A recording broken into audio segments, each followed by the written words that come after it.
avec Orange, l'opérateur qui s'est arrogé la part du lion dans les enchères 5G la semaine dernière. Alors, est-ce que ça a eu un impact positif sur le titre ? Exactement, c'est exactement ce qui s'est produit, puisqu'en fait, tous les acteurs télécoms français ont dû faire des offres pour la 5G et on constate que depuis plusieurs séances, justement avant ces enchères, il y avait une grosse pression de la part des investisseurs qui vendaient très clairement toutes les télécoms. Et lorsque l'on a connu le prix des nouvelles enchères, qui soit 2,8 milliards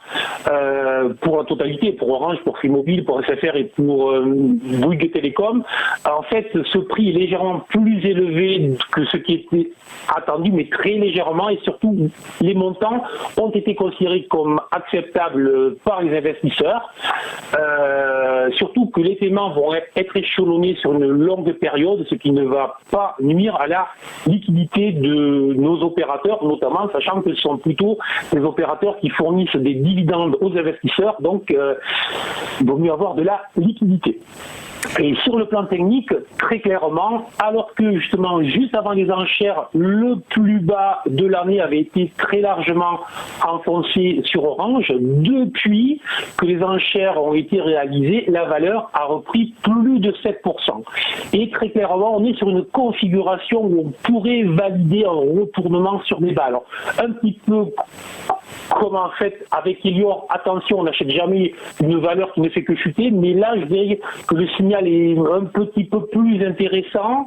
et puis en plus on n'oubliera pas, donc Orange est quand même une valeur de fonds de portefeuille, puisqu'elle génère, ou elle devrait générer l'année prochaine à nouveau un dividende qui devrait rester supérieur à 5%, ce qui par les temps qui courent est quand même très intéressant. Donc je dirais que avec cette valeur, on a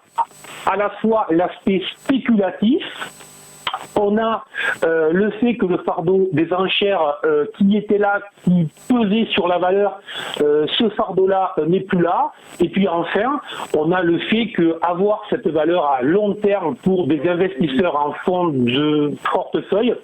est toujours très intéressant. Donc je suis plutôt positif sur la valeur, avec une invalidation très claire. Si jamais la valeur devait revenir dans les prochaines séances sous les 8,5 €, à ce moment-là, ça serait quand même très négatif.